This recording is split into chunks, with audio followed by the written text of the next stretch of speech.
Well, hello everyone out there in football land. We are the Head Couch Analysts. I am your host, Sanders, and I am joined by my friend, Mr. Ondel Sports AZ Pardue. How's today treating you? Um, Work sucked. Work kind of sucked all week. I also had a tire blowout on Monday. I'm safe. My truck is fine, but it's been a rough first couple days of the week. So hopefully, get through these next 2 days. Thursday night football tomorrow, and then back to the weekend. It's kind of weird how tomorrow night's game, I was like, oh god, Thursday night's always terrible football. But the last two Thursday night games have been great. And tomorrow's kind of looks spicy too, actually. So Tomorrow will be interesting, I think. At least we get to watch Garner.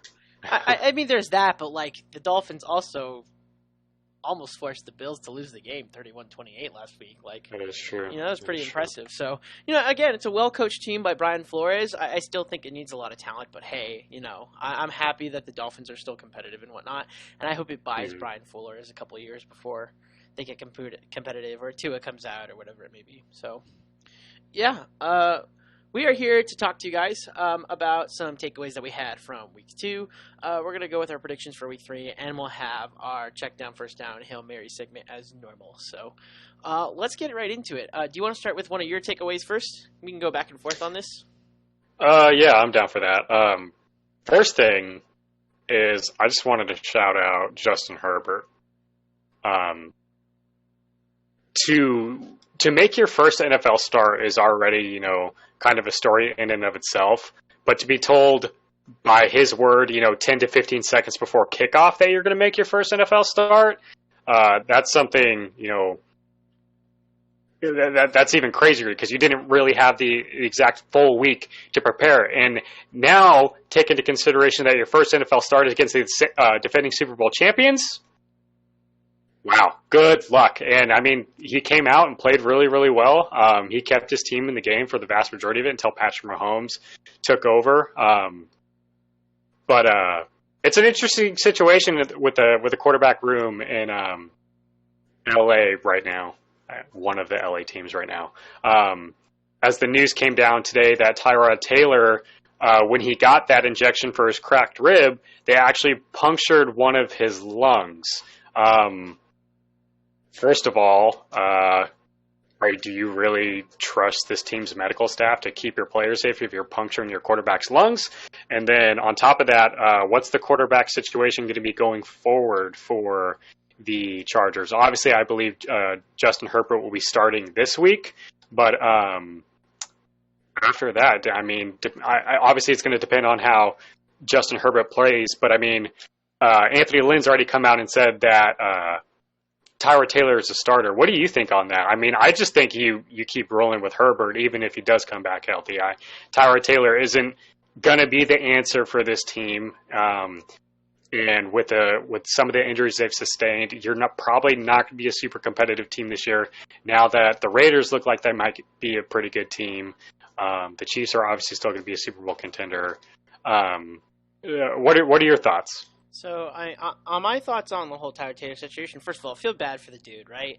This team was bought in on Taylor. They were going to redshirt Herbert. They were taking I guess in a situation, it buys Anthony Lynn time, the general manager time, right? If you approach it that way and let Justin Herbert in, and you maybe let him play his second year if you don't like Taylor. But the issue that I see coming is that it's a punctured lung, right? A punctured lung can take, and I was looking it up, and of course, the internet's not always the most useful way to look at medical stuff, but most places I was looking at, it was 4 to 8 weeks, 5 to 8 weeks, 6 to 8 weeks for how much a punctured lung can take to heal. If that's true, we're getting Justin Herbert for at least 3 to 4 games. And if Justin Herbert plays well over those 3 to 4 games, I have a feeling Tyler Taylor's going to get Joe Flacco'd or Tony Romo'd. You get injured, your rookie comes in, your rookie plays well, you're replaced. I.e., Dak Prescott and Lamar Jackson did that to Joe Flacco and Tony Romo, and the same thing could happen to Tyrod Taylor. I think the difference is Joe Flacco and Tony Romo were beloved franchise guys for the teams and by the owners of those teams and the head coaches, whereas this team really doesn't have a major connection to Tyrod Taylor. They marketed him well, and they really tried to push Tyrod Taylor, right? Because that's what they were hell-bent on. Mm-hmm. But it's a lot easier to let go of a guy who's only been there for a couple of years and was never a franchise star in the first place. LA Chargers, and I should say San Diego because that's the attitude they've had when they were San Diego. They've never really cared for keeping around their franchise guys. Eric Weddle, Phillip Rivers. Like, at the end of their careers, they've all just said, bye, see you later. Right? And Eric Weddle still performed well. Bags out on whether Phillip Rivers is doing well or not. He did pretty good against Minnesota.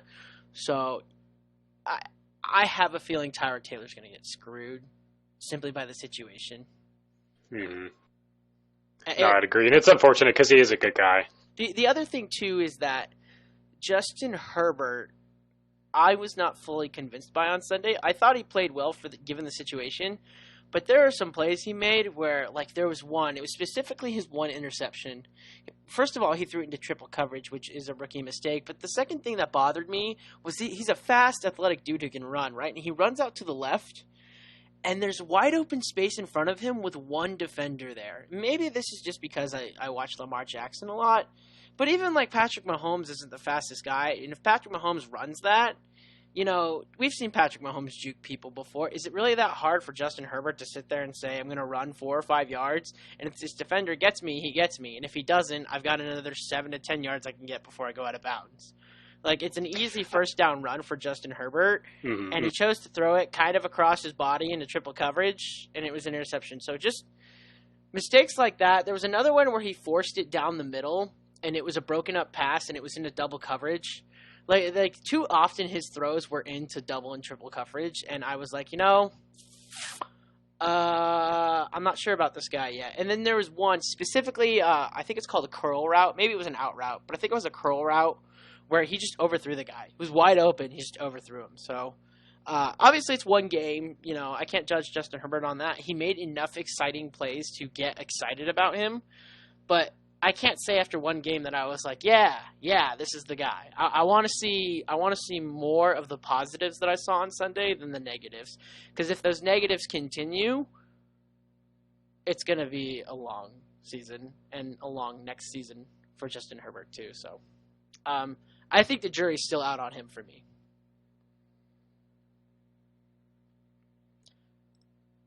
You got anything else on them?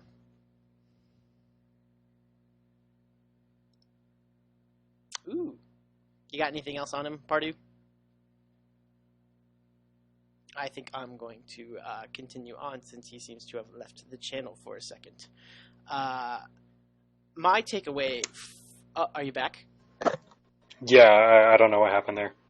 Cool. So I was just talking about how the jury was still out on Justin Herbert for me. Gotcha. Yeah. So one of my takeaways from this last week... maybe Josh Allen isn't as bad of a thrower as I thought. Through the last 2 weeks, Josh Allen has looked pretty good. And fun fact, I would have never guessed this. Josh Allen has the most pass yards of any quarterback through the last 2 weeks. He has 729 yards. And averaging 364 a game. And I'm pretty sure he has 7 touchdowns or 6. It's 6 or 7. It's ridiculous, right? He's having a fantastic start to his season as a thrower. Not just as a playmaker at the quarterback position, but as a passer. Now, he's not a pure passer, obviously. He's a very athletic quarterback. But if this is the Josh Allen that continues to show up, and they have a really good test against the Rams next week, but if this Josh Allen continues to show up, win or loss next week, I think I'm sold on Josh Allen being their franchise guy. I've always had some doubts because of his accuracy and boneheaded plays, but if he plays well next week, win or lose against the Rams, I will have been convinced that going to his 4th year, he has improved enough. Because he's improved every single year. And if during your, not your 4th year, this would be his 3rd year, right?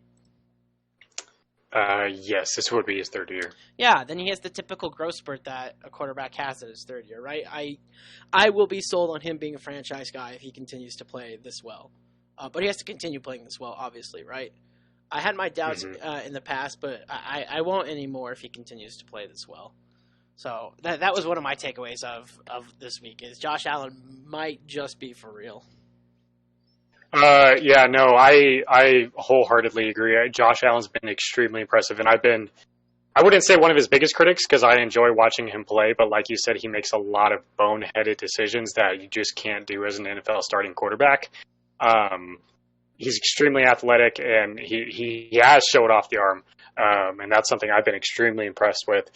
He's still shown some kind of signs of inaccuracy, but I'm sure I'm of the opinion that that really can't be fixed.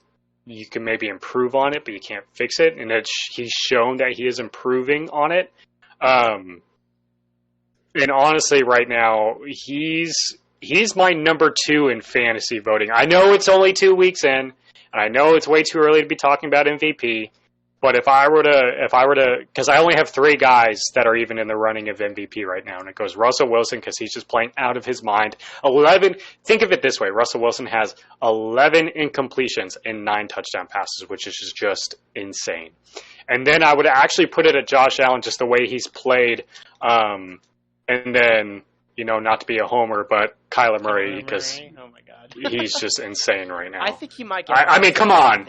Come on. I think Murray was the Offensive Player of the Year, but as much as I love Murray, as much as I've been hyping him up, his first two games don't scream MVP to me, but they scream Offensive Player of the Year to me. I could fight you on that, but I mean, I won't right now. But no, in terms of Josh Allen, back on topic, he's been extremely impressive through the first 2 weeks, and I agree. And I think if he continues to keep this up, not only is he going to be a dark horse MVP candidate, but he's definitely their franchise answer. And I mean, already he's the second best quarterback in that draft class, and it's really not close. I agree. What else you got? I wanted to mention Drew Brees. All right. And maybe I might get some flack for this, but probably he is washed. He's washed. He is done for. He might not be as bad as Manning yet, but he is well on the train track, dude. He looks bad right now. Here's a stat that I looked up. It's a next gen stat, which I really, really love. And it's per Steven Ruiz. Drew Brees is currently dead last in next gen stat CPOE stat. And basically that means completion percentage over expected. So it basically means adjusted completion percentage adjusted to the depth of your targets, meaning he's not throwing downfield at all. All of his passes are checkdowns. And yeah, well, if that works, okay, but are you just going to throw slant? It wasn't really working last week, and teams are quickly going to get on that if you're just going to throw screens and little bubbles and slants all the time. Yeah, they're going to play a lot of zone in the middle of the field if that's all you're doing. And if you are going to throw a lot of little small passes in the middle of the field, you got to do it with some zip. And Drew Brees doesn't have any zip on the ball, and he just hasn't looked good through 2 weeks. It's a shame. You would hate to see, a superstar player, one of the greatest quarterbacks of all time, in his career like this by possibly getting, benched. Because, honestly, if you ask me, I feel like if he keeps this up or he worsens over the next couple of weeks, Taysom Hill or, Jameis Winston might come in and take that job. And, and maybe I'm overthinking it, and I'm sure if our listeners right now, there might be some Saints supporters or whatever who are just thinking I'm absolutely asinine. They're angrily tweeting at you as right now as we Right, speak. Exactly. But at some positions, you can adjust to your age. But now, Father Time seems to be catching up with Drew Brees, and I don't think he has a lot left. And man, that's a big contract they're paying out for as little production they're getting from him now. I think you can still that's adjust just my the opinion. Offense. I remember Peyton Manning's last year. You remember when they switched from the shotgun to the pistol? That was the modification they made. Gary Kubiak wanted to run under center, and Peyton Manning refused, so they ran the pistol instead. Which helps you have a running back behind you and helps you run that kind of offense. I'm not saying they should go to the pistol, right? But I'm saying I think someone like Sean Payton can figure something out. We're only 2 weeks in. Tom Brady's arm has not been good for the last 4 or 5 years, and he's won MVP twice in the last 5 years. And the reason why is because Josh McDaniels said, look, Brady's arm isn't what it used to be, so we're going to grab Edelman, we're going to grab Gronkowski, we're going to grab these guys who are monsters in the middle of the field, and will catch it no matter what in the middle of the field, whether it's double coverage or single coverage or whatever, right? They're great route runners, etc. And the Buccaneers have kind of done the same thing if you've been watching their offense lately, right? It's not like Brady is going to be throwing over 20 yards all the time. Brady has become the master of paper cut by death offense, of short slants, dink and dunk, check down, etc. It's possible to run that offense and for it to work. We've seen Tom Brady do it. And like I said, he's won MVP doing it. Like, I don't have a problem with that. I do have a problem with how the schemes were, and I think that the playbook misses Michael Thomas a lot. So I want to wait to see if Sean Payton adjusts the playbook to A, be without Michael Thomas, and then B, adapt to the short middle passing game without Michael Thomas. I think that's what I want to wait on first. That's fair. So I totally agree. He's probably you're never gonna see the Drew Brees who's launching balls anymore. I totally agree with that one. But I'm not ready to say he's completely washed, because part of the genius of Drew Brees is not just his arm, but also his football IQ, and that never ages. Right? Even with Peyton Manning, we saw that. Even when Peyton Manning was bad, at the Super Bowl, terrible arm, only 161 yards, but he was reading the hell out of that defense, right? And changing plays against that Panthers defense to make it work. So I'll wait and say, I don't believe Brees is fully washed, only because his brain is a part of his game. I want to wait to see on that. But I do agree he's in a downward trajectory. But then again, we've been saying this for the last couple of years. He has always looked like on a downward trajectory towards the end of the season, because it looks like his arm is getting weaker after so many throws. So we'll see what happens there. I have two. I'm putting two of my takeaways in one here. I want to give a lot of credit to Dak Prescott and Cam Newton over this last weekend. Their defenses did nothing for them, and they still had monstrous games. Now, one of these quarterbacks actually won their game, and the other quarterback was like a centimeter away from winning the game. Basically. Right? Like, Cam Newton had an MVP-type game. Agreed. That is the type of game where you're like, yeah, that's 2015 Cam Newton right there. That's the Cam Newton that destroys everyone. And why is he on the New England Patriots right now? What did we do? Why did we let that happen? That's the type of game where you look at that and you're like, fuck, Patriots might not be over. But they're 1-1 right now. But to be fair to them, they lost to Seattle, and that's not a bad opponent to lose to. And like I said, they were a centimeter away from winning. Them. Yeah. So, and to go to Dak Prescott, look, you literally pulled that win from the jaws of victory. Like, usually you talk about how you pull someone out of a car with the jaws of life, in a car wreck. That's what Dak Prescott did single-handedly in this game, because first of all, you shouldn't be throwing a 20-0 lead, and that's on Atlanta. But second of all, I don't know how you motivated your team or how you motivated your offense to convince them they were still in this game. Right? Everything about this was so unlikely, and Dak Prescott had a monstrous 4-touchdown, 460-something yard performance with 0 interceptions. For all the gaffes that the Cowboys had, none of it was Dak Prescott's fault. This is the type of game, despite it being against the Falcons, that I want to see from Dak Prescott. And so I thoroughly enjoyed his performance. Am I ready to jump on the Dak Prescott's, gonna be elite hype train? Not at all. I'm not ready to jump there.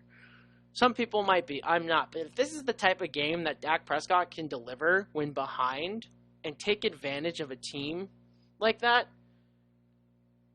it starts to make me think, maybe you should have just paid Dak Prescott $35 million a year. Because he's so cheap now. One thing, and I'll get into the next segment, because that was going to be one of my first down, check down, Hail Mary things, and I'll get into that a little bit later. It's not about Dak Prescott, but it's about the Cowboys.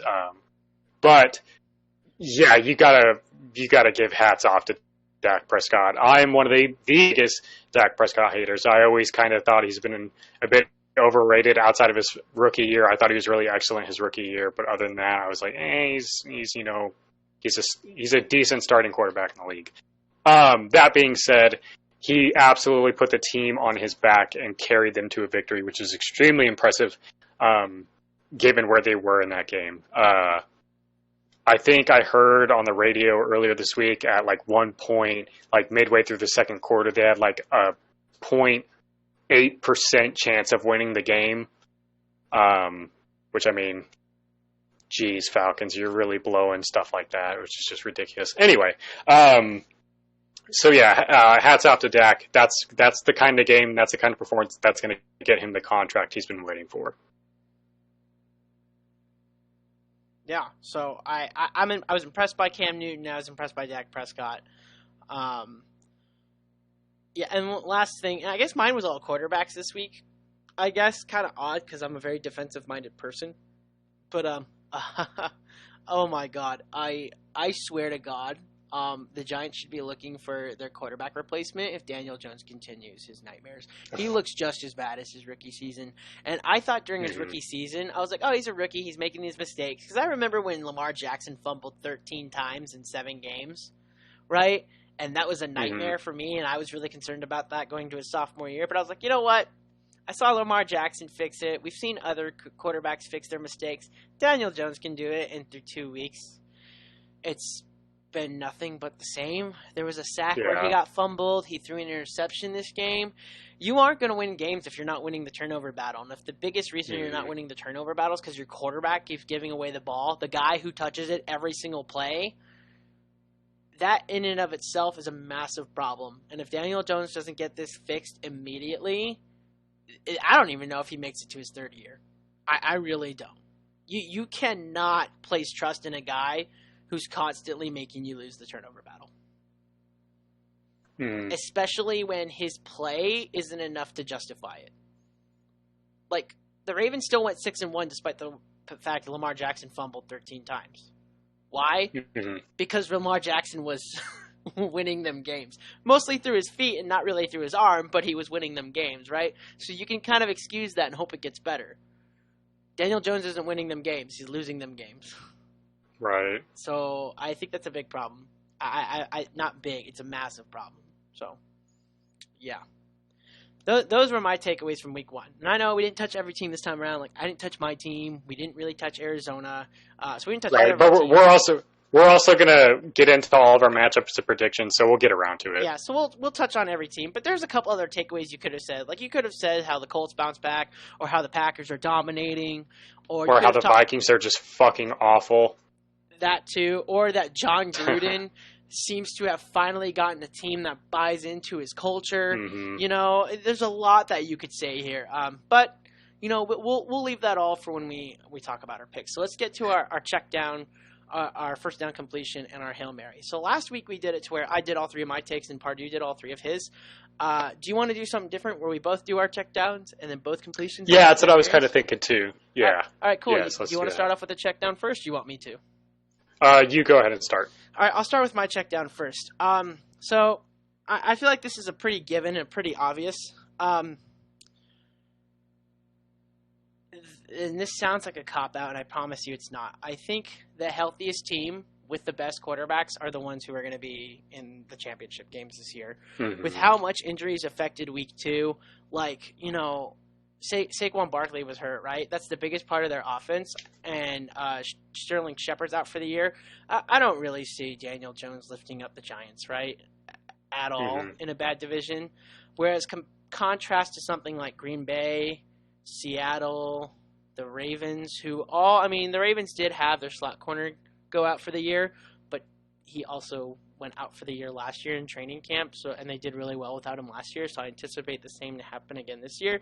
And they didn't really fluster after he went out in quarter 1, but notice how the Ravens, Packers, and Seattle all have, like, the best quarterbacks, right?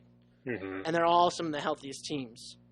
So those are all teams that dominated this weekend, and I would expect them to be anywhere near the championship games as of right now.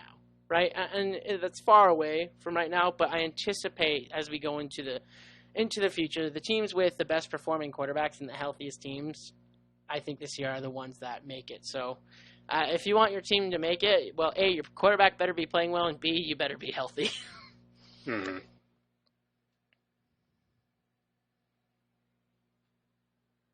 All right. Gotcha. My check down this week is when I'm looking at it, the Cowboys, they downgraded at their coaching position, going from Jason Garrett to Mike McCarthy. And this isn't my check down. I feel like a lot of people should agree with this. Last time we saw Mike McCarthy on a head coaching football field or coaching a football team in the National Football League, it was against the Arizona Cardinals. And he lost Josh Rosen. Josh Rosen and Steve Wilks led Arizona Cardinal team at home in late November, where it was in the teens, and you lost to Josh Rosen and Steve Wilks. That's a really bad look. And when one of the greatest quarterbacks of all time is basically talking down to you and running you out of town and Aaron Rodgers, it's not a good look. The play calling for the Dallas Cowboys has been absolutely horrendous. It was terrible on Sunday. It was awful. They're not involving their biggest offensive weapon, and that's Zeke. And that's saying something considering all the weapons they have on this team. It's Zeke. Feed Zeke. That's why they say that. Feed him.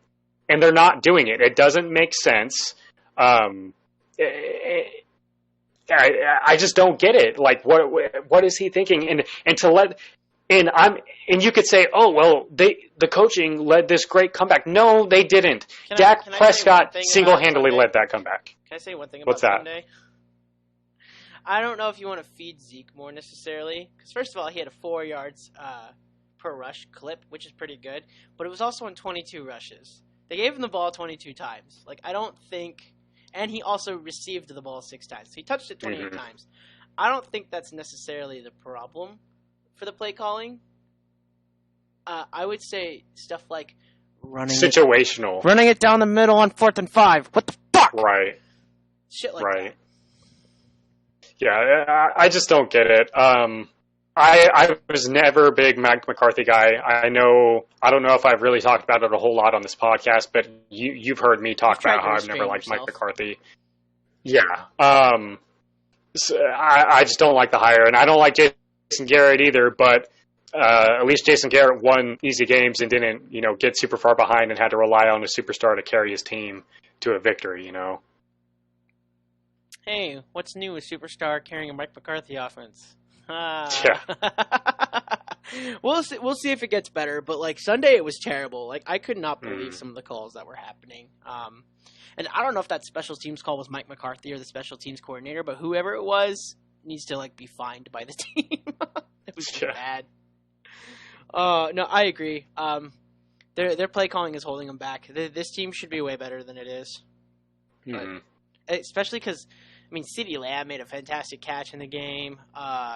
Cooper made some wonderful grabs. Like, this offense is loaded. It should be setting the league on fire, and it has not so far. It scored 40 points on Sunday, but what I say that was mostly off of one player's heroics. Yeah, exactly. So, obviously there was receivers who caught his 400-something yards, but I think if Dak Prescott's not the quarterback here and you have someone lesser, that this team doesn't win this game at all. So, whew. First down completions. Okay, so something that I feel like most people should agree with is after 2 games, I think I'm comfortable saying this. I think the Rams are back. And it's not like they ever truly left. I was really down on them. You stole my first down. Oh, well, we could talk about it together. I guess both our first downs that the Rams are back. That's totally fine. This team, and I must admit, I've been a heavy criticizer of the Rams. I was last year. I was going into this offseason. I thought they'd be worse. I thought they'd be a 6-10 team. And they're 2-0, and they look just as good, if not better than 2018. I don't know what happened, but Sean McVay's offense is good again. Jared Goff looks pretty good again. And here's the thing. I know a lot of people give Jared Goff shit because Sean McVay is constantly in his ear. I've come to the conclusion that whether Jared Goff is his quarterback or anybody else is his quarterback, Sean McVay would be in their ear, I think, because that's how Sean McVay operates. Sean McVay loves to read the defense. The way he walks around the field and how, active he is on the sideline tells me that he is the quarterback without being the quarterback. Sean McVay used to play quarterback, right? So I think what Sean McVay does is he lives through his quarterbacks and he plays the offense through his quarterbacks. And I think that would happen whether it's Jared Goff or anyone else. Now, I got to say, he could never coach someone like Aaron Rodgers or Tom Brady or Drew Brees because he probably wouldn't be able to do these kind of things with them, right? So I think Jared Goff is the perfect kind of thing. It's one of those things where I think Sean McVay would continue his offense the way it is with or without Jared Goff, right? But Jared Goff would not continue his success without McVay, right? And that's not a knock on Goff. I think that's just how McVay operates. He is the one, kind of like a puppet master, right? He's handling the strings and all the players are the ones on the strings. Right. So I think it's kind of like a perfect marriage for the two. And that segues into me saying that Jared Goff has been playing well, right? Regardless of whether his coach is telling him how to read something or his coach saying, hey, you need to watch that corner or hey, you need to watch for this. I don't care. Whatever. He's still got to execute it. Yeah, and whatever gets you wins. They went to the Super Bowl doing it, right? Who cares? They got to the Super Bowl doing it. They went 9-7 last year, which is not as bad as some people like me, admittingly, was saying. I was wrong about that. This squad looks ready to go after two big wins the last 2 weeks. Yeah, I agree. And we all knew the NFC West was super loaded. But man, the one team I was really hoping would take a step back was the Rams, and they're taking steps forward, which is very unfortunate. But yeah, basically everything you're saying is spot on. Sean McVay is a genius. He's a great offensive mind in this league, and I feel like he can almost have anybody be his quarterback that's just somewhat competent, and he'd be able to run his offense just the way he likes. I think it's all going to be a matter of staying healthy with them. Their running back room's a little bit beat up, and they haven't been quite getting the same consistency that Todd Gurley provided over that offense's peak years. But I believe that'll come with time. Once these guys get a little bit more, what's the word I'm looking for? Kind of rejuvenated in this offense, and these running backs and these other players get healthy. They're going to compete for the division. That's just the bottom line.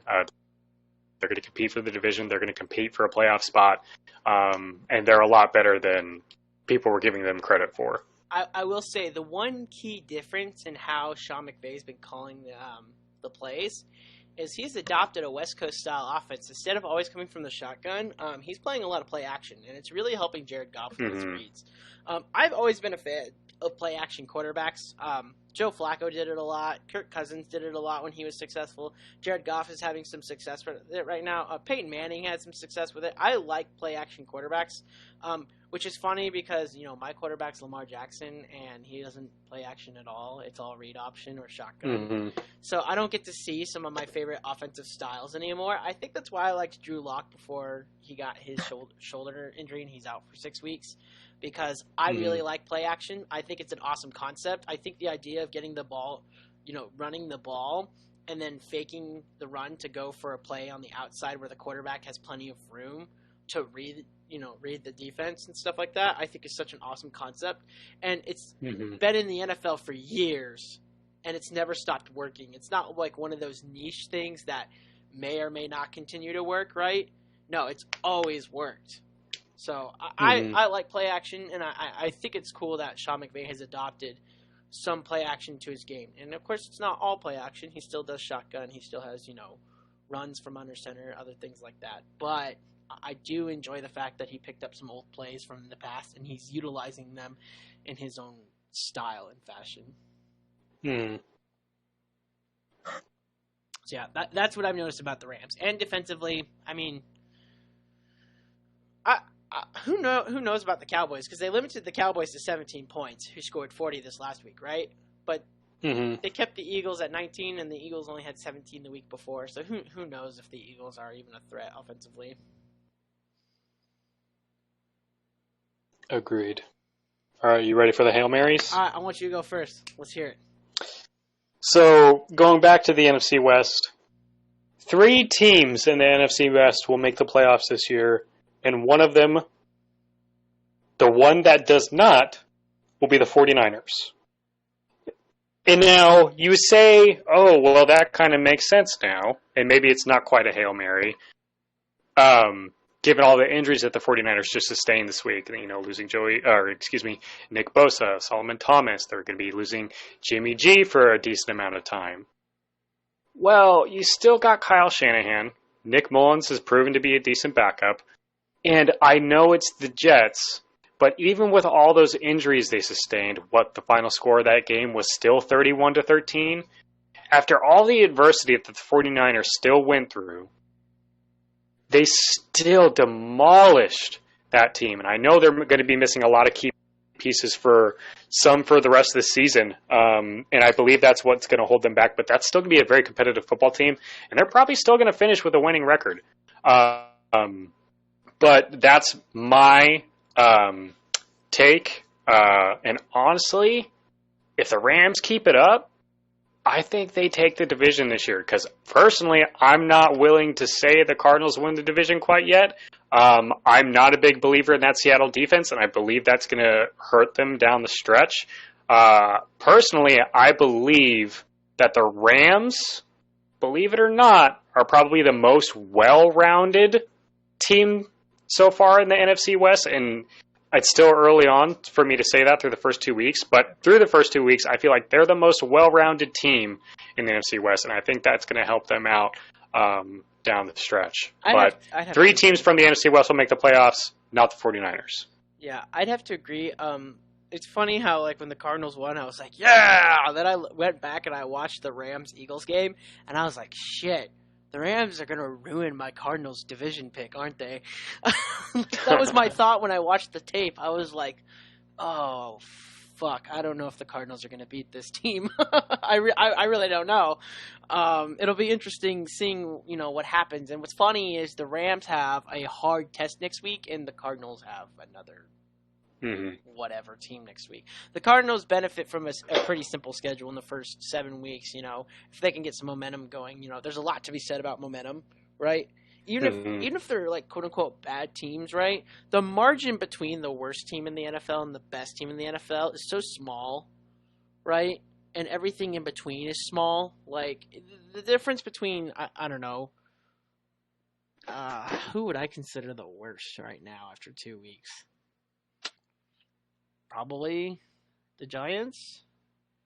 Lions? No, Jets. Jets.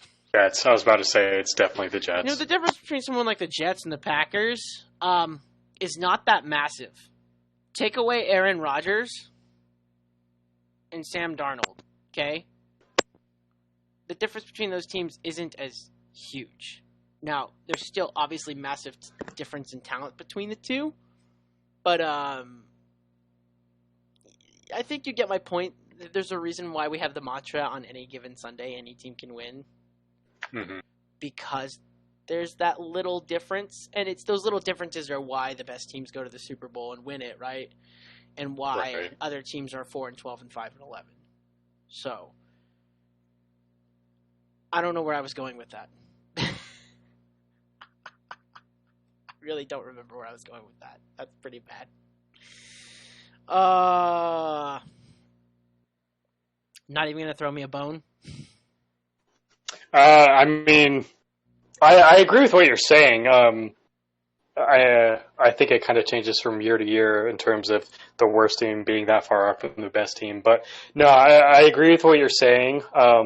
It mostly comes down to me, not necessarily talent, but coaching.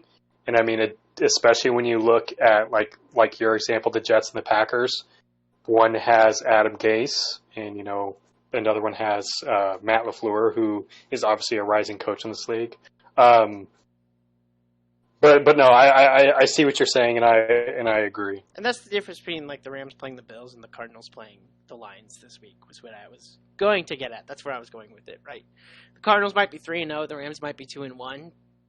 And you look at the schedules and you'll say, well, obviously the Rams would be 2-1, and obviously the Cardinals are 3-0. Yeah, but there's something to be said for you beating whoever is placed in front of you, right? Like, the Packers had one of the easiest schedules ever. They were called the worst 13-3 team ever because they had such an easy schedule.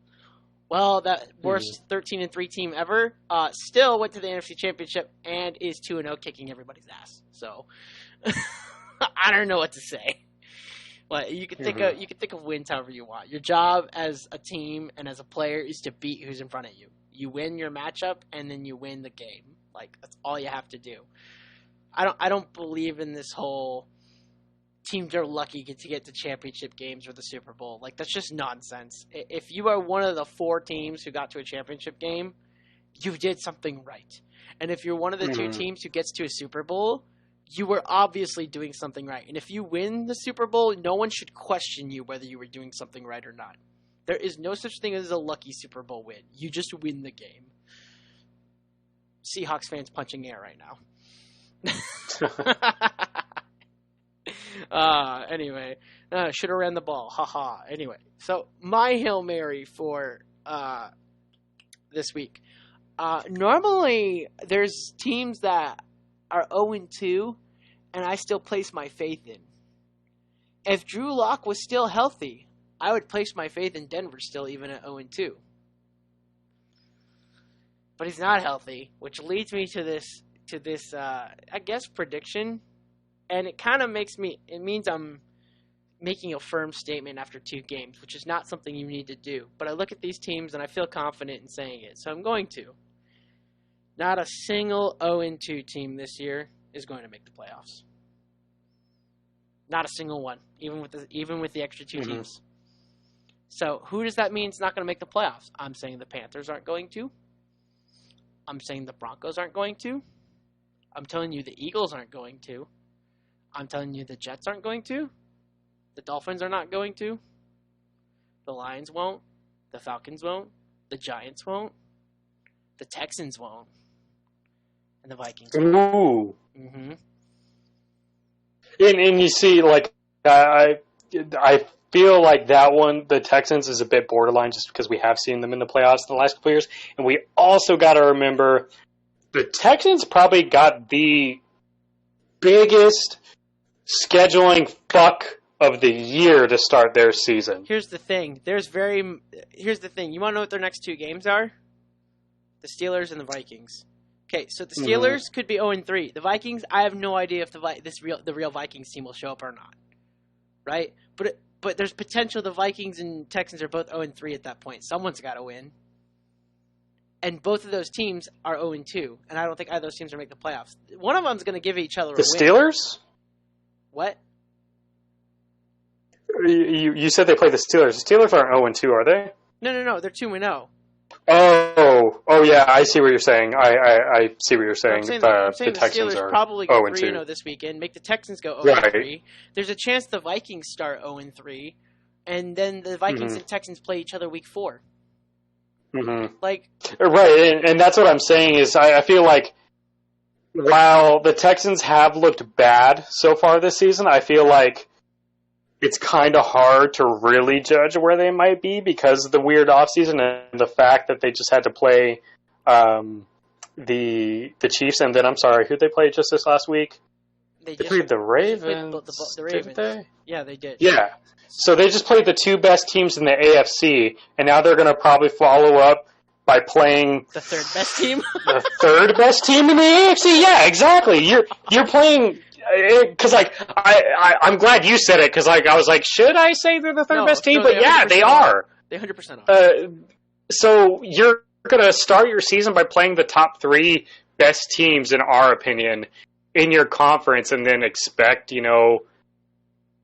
them to have a winning record. Now, if they fall to 0-3, if they don't beat, because like I could see the Texans still finding a way to get in, because I feel like the AFC East, or excuse me, just the AFC in general, isn't quite as strong as the NFC. The NFC is wide open; anybody could win it. I think the AFC, it's very obviously between the Ravens and the Chiefs, and then there's a bit of a gap, and then it's everybody else. So I feel like the Texans could still sneak in, but I in your overall your Hail Mary, I can definitely see where you're coming from, because if they fall to 0-3, they're pretty much done. I think the biggest surprise for the 0-2 spot, right? Because like most of these teams, it was like Panthers, Broncos, Eagles, Jets. Mm-hmm. It's like, oh, okay, whatever. Right? I think the biggest surprise there would be the Texans and the Vikings, and the Vikings have looked terrible, and that's part of why. But like 2 weeks ago, I would have been called insane if I would have said 2 weeks in the Vikings and Texans aren't making the playoffs, right? Right. If I would have told you crystal ball 2 weeks ago that I would be saying this, I'd be like, why the fuck am I saying that? There's no way. That's way too early. But now that I'm here looking at it, I'm like, yee. Yeah. There's a reason it's a Hail Mary, right? Because it's supposed to be a hot take and it's supposed to be, an unlikely take. But at the same time, the Texans schedule, okay, for the next 6 games: Steelers, Vikings, Jaguars, Titans, Packers, Jaguars. Are any of those freebies for the Texans? No, they're not. Those are that's a tough schedule. Oh man, because the Jaguars have been extremely competitive. Damn. It doesn't look very Poor Texans, man. It doesn't look very bright for them. Now, they could get better, but it just doesn't look bright. And then here's the Vikings schedule, okay, for the next 6 games. The Titans, the Texans, the Seahawks. The Falcons should be a win. The Packers, and then who the hell knows if they beat the Lions, because that's a divisional game. I don't even think they beat the Falcons, man. That Falcons offense is still super high-powered, and with how bad the Vikings have been, I don't know if they keep up. Okay, so at the rate we're talking like the Texans go like 0-8 and the Vikings go 0-8. That's not going to happen. Let's Obviously. Let's settle back into reality for a second. But the point is, for the Vikings and the Texans, for both teams that are 0-2, and neither should be 0-2, both should at least be 1-1, and they're not. I mean, maybe the Texans shouldn't be, but like the major point being here that these are teams we expected to go 10-6 or something like that. Mm-hmm. That's still very possible, but when you start 0-2, that's when it gets really hard. Well, morale isn't as high, right? Mm-hmm. And you start to lose faith in yourself. Now, there's a high chance that because like the second half of their schedules look much easier. I will tell you, I didn't talk about their second halves because that doesn't fit my narrative right now. I mean, by then they might be buried. Who knows? But I believe only like 26 teams in the last. I mean, I think I heard something like since the merger, 26 teams that have started 0-2 have made the playoffs. Something like that, yeah. But you could always, and it's highly unlikely, 99.5% chance unlikely, okay? But you could have a Colts run where you start 1-5 and make the playoffs at 10-6. Mm-hmm. I don't know if you remember that. God, I miss Andrew. Yeah, Luck, I do. Dude, I miss that Andrew was crazy. Luck. Yeah. I miss Andrew. Wow. You know what? Good for him, though. He made $126 million a year. Said, "Wow, I've gotten cracked ribs, a broken spleen, whatever. I'm out. See ya. $126 million later." Like, he dipped when he should have. So, despite the fact I miss him, he dipped when he should have. Major point being here, though, that I was talking about, I don't expect a single 0-2 team to make the playoffs, actually. And like I said, that's a wild take. That's a hot take. But it's actually something I can buy myself into. Right. So, I don't wish for the Vikings or Texans to miss the playoffs, because I think the potential that the Vikings has would be exciting to see in the playoffs, like it was the last couple of years. And, of course, Deshaun Watson in the playoffs would be awesome. Who the hell would think it's not, right? So, I would like for both of these teams to make it, but we might be at a point where they don't, or they're fighting for a 7th seed. Mm-hmm. So, because you're not winning that division against the Packers. Sorry. And you're the Bears. And the Colts and Titans look better than you do at the moment. And the Jaguars look competitive. Right. It's weird to say that the Texans look like the worst in their division right now. It's a big yikes. Oh, yeah. So, yeah, that's it for my hot take. We want to get to our picks for Week 3. Yes, sir. All right, so we got an interesting Thursday night matchup. We talked about it at the beginning of this episode. It's the Dolphins and the Jaguars. So it's an 0-2 team versus a 1-1 team. They're both from Florida. You would think, bleh. But I actually think this should be interesting. First of all, there'll be fans in there, so we'll hear some actual crowd noise. Second of all, let's see what Gardner Minshew's got in primetime, right? I think that'll be fun against a team that is competitive, loses, but is competitive. I like this matchup. I'm kind of excited to watch it tomorrow. I hope it's not a blowout. I kind of hope it turns out like the Browns-Bengals did last Thursday, where it's kind of an exciting, high-scoring game that's interesting to watch. But I'm a person who likes to give usually the better quarterback and the better head coach the win. Unfortunately, the better head coaches on the Dolphins and the better quarterbacks on the Jaguars, so it's like a coin toss. So it's a tie. They're in a tie. Yeah, dude, I could say they tie. I'm not going to though. I think the dynamic playmaking that the Jaguars have shown and the legitimacy of Gardner Minshew will be too much for the Dolphins to overcome. So I'm going to give the Jaguars the win here. I would say, I agree wholeheartedly as well. Ryan Fitzpatrick has been Ryan Fitzpatrick. He's either going to hit or he's going to miss. Fitzmagic. Will Fitzmagic happen tomorrow? Yeah, and I mean, it is prime time, so I mean, Fitzmagic has, turned it on. Remember when he was on the Buccaneers and threw for 5 touchdowns against the Steelers and beat them on Sunday Night Football 2 years ago? Yep. That was amazing. And he came out wearing that bling in the post-game press conference. You gotta love Ryan Fitzpatrick. Really I mean, he's not like he's great or anything, but he's a journeyman who's made a career out of being mediocre. And I mean, he's a good personality, so hats off to him. Anyway, that being said, I'm taking the Jags. I really like Gardner Minshew. That team's been extremely competitive despite selling everything. So I take the Jags in this one. I think what's hilarious about them is they got a solid rookie corner, right? The Minshew to DJ Chark connection is amazing, and their starting running back is an undrafted running back. The first one, I think, I was listening to a podcast. I forget what he said. I think he said it was the first one in 11 years that an undrafted running back has started for a team. And he's succeeding and doing well. Like, it's amazing what the Jaguars are doing. Maybe they knew something we didn't, right, when they were selling it. Yeah. So I think getting rid of Calais Campbell's kind of dumb, but maybe they were also like, hey, dude, we're not going to win this year. Go to a winning team. I don't know. So it's possible that the Jaguars were trying to be respectful to players like Bouye and Campbell and whatnot. Because, sometimes teams will do that. They'll say, hey, we're rebuilding. You're at the end of your career. Go to a Super Bowl team and try to win a Super Bowl. And that's kind of nice for players who don't mind leaving franchises. Starting on Sunday at 10 a.m., we got the Steelers and the Texans. The way we were talking, I have a feeling we already know who we got. Yeah. This Texans offensive line is a disaster. And against that Steelers defensive line, I don't even think Big Ben and the offense need to show up.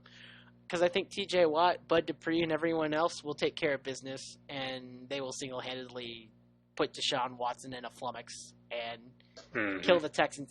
If the Ravens could deal with Deshaun Watson and the Texans, I'm sorry.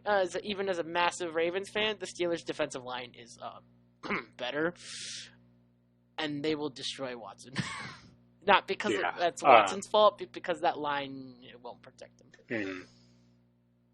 Yeah, I'm picking the Steelers pretty easily here, and I don't think it's honestly going to be all that close this week. I think that defense is just way too good, and it has way more talent than their offense does. I'm not just meaning this as a biased Cardinal fan who's trying to rub in Texans fans' face. Man, do they miss DeAndre Hopkins.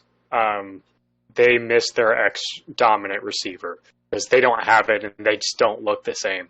And David Johnson had a very recent kind of David Johnson game last week. 11 carries, 34 yards, 2 catches for 16 yards. That's not getting it done, and that's sure as hell not going to win you the trade. Honestly, I feel like if the Texans keep down on this track, that Bob will not be the coach and or GM of the Texans starting next year. So, yeah, I'm gonna go Steelers this one. I'm going Steelers. I'm with you, Steelers. All right, Bengals and Eagles. Huh, fuck. We finally have to pick between two 0-2 teams. I always hate this when I do my picks every year. And 2 0-2. It happens every year. 2 0-2 teams play each other. You don't have a good read on them because they've only played 2 games. And so you still kind of have to rely somewhat on potential, what you think they will look like going into the season. And, like, on paper, I think to myself, well, I had the Bengals winning 3 games, and I had the Eagles winning, like, 9 or 10. With some context, man, the Eagles just don't look very good. I don't know what's going on. No. I really don't know what's going on. Like, watching the film, I just don't get it. I kind of. I can tell you what's going on. Their line is bad. Their offensive line is bad. That's what the film They're missing 3 All-Pros on their offensive line. That's what their problem is. And Carson Wentz, he can't protect himself, and he can't do it all by himself either. And I mean, if you're missing 3 All-Pro offensive linemen, not only is your pass protection going to be bad, you can't run block either. So you take those 2 things away from an offense, and then, well, what do you got? Not much. Exactly. I think the other thing too is, I've been a massive Kirk Cousins and Carson Wentz defender the last 2 years, and after these first couple games, there's a certain point where even I, as a big defender of both, a Wentz truther and a Cousins truther, I gotta ask, when are you finally gonna do something, right? I am relying on the past at this point. I'm relying on the fact that Carson Wentz looked like an MVP now, 3 years ago? I'm relying on the fact that Carson Wentz has looked, that Kirk Cousins has looked pretty good for most of his career. He has a winning record, but when are you going to beat teams you're supposed to beat, right? When are you as the quarterback going to finally take over the game? Dak Prescott just did it last week. Yep. Right? If Dak Prescott can do it, why can't Carson Wentz or Kirk Cousins? 2 guys who I have heavily tried to favor over Dak Prescott. I look stupid now. I look really dumb. Right? And if I'm wrong, I'm going to start admitting that. So I need to start seeing something from Carson Wentz and Kirk Cousins. Love the guys. I really want them to succeed. But if they don't perform this week, either of them, and their teams start 0-3, I have to ask myself, are you guys really the quarterbacks for your team? You've had plenty of years to prove it, and I haven't seen anything. Right? I mean, last year, I think Wentz did a really good, phenomenal job. And then he got hurt in the playoffs. It's really unfortunate. But not a good outlook. Not a good outlook. As for the pick itself, I might go for the upset pick here and actually pick Joe Burrow to get his first win. I think he deserves it. And I think against an Eagles team that is suffering an identity crisis, I think this is the perfect team to do it against. I'm going to pick the Bengals here. See, this one's a tough one for me because I was going to pick the Eagles and then I just remembered something, but I'll get to that in a moment.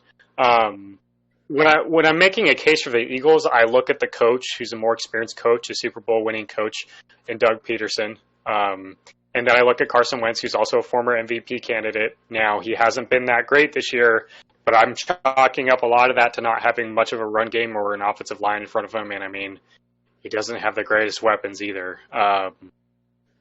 He has 2 incredible tight ends, but outside of that, his receivers are fairly unproven.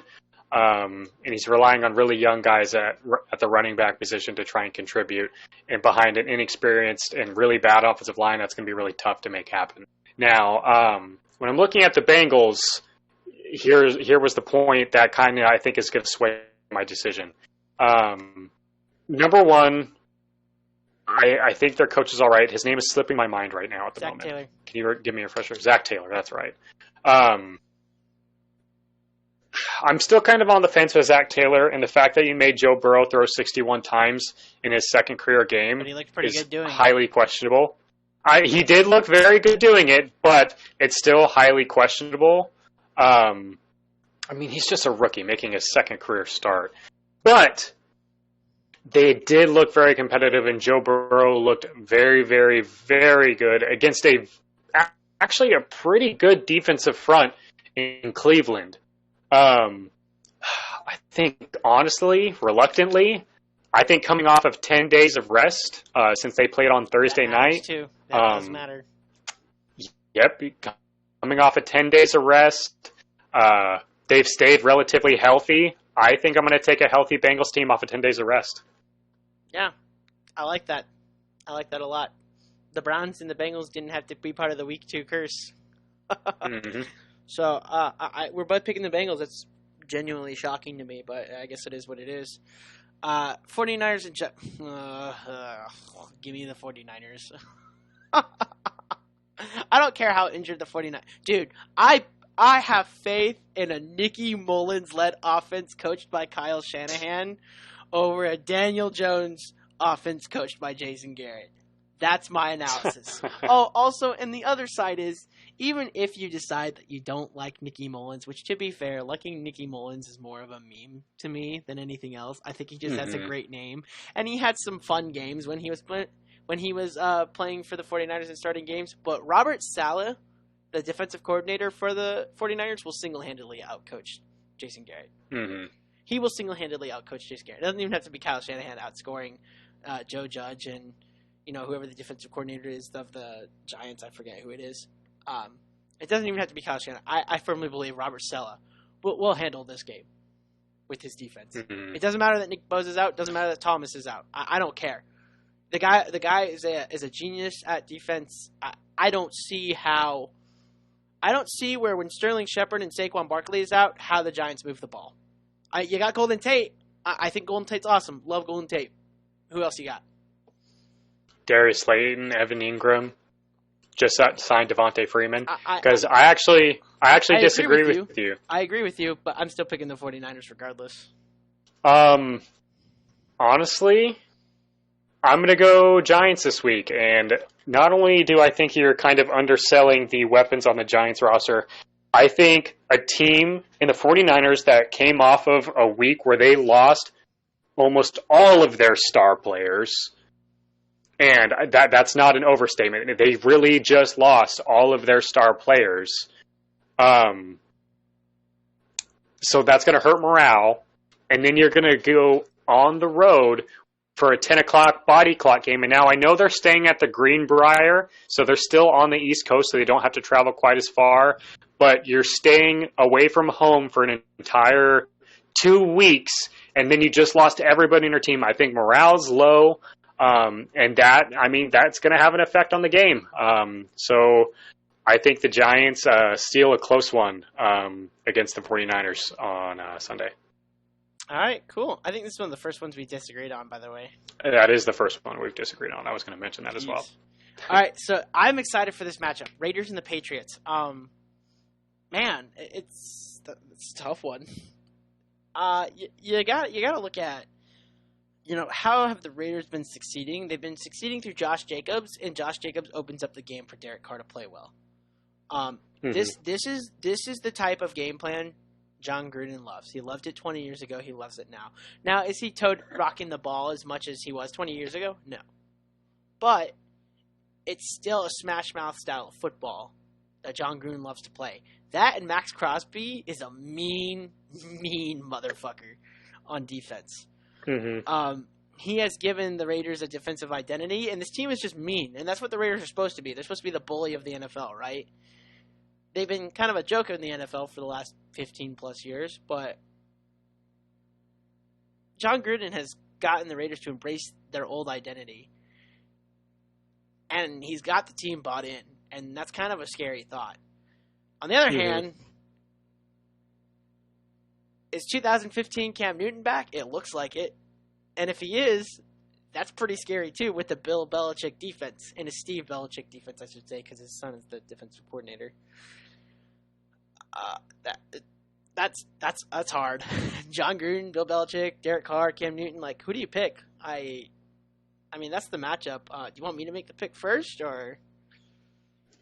Yeah, go ahead. You can. Okay, so I'm gonna go out on a whim here. Okay, and I'm gonna say the Patriots steal this one away. I firmly believe the Raiders can go 3-0 here. I firmly believe it. I'm ready for it to happen, actually. If they do, I'll be kind of excited because I would like an NFL where John Gruden is doing well. And I get to be proven wrong about Derek Carr. I've always questioned him. I've always thought he was middle of the pack. But if he... I've always liked him. I know you've always liked him. But if he turns, top 12, top 10, I'd be excited for Derek Carr. That means you're got, a top 10 quarterback for $25 million a year, and that looks like a steal. So, and not compared to the steal that Cam Newton is right now at $7.5 million with $9 million incentive. So, for me, when I'm looking at this game, go ahead, make your pick. I know I had said the Patriots going to take away, but I firmly believe that Newton will continue his monstrous play. I think he's thriving under Josh McDaniels' offense. And by the way, N'Keal Harry finally had a pop-up game. It wasn't like a pop-off game, but he's now on my radar. Finally, N'Keal Harry showed up. If you got another receiver across Edelman, that's a nice duo for Cam Newton. And I like that a ton.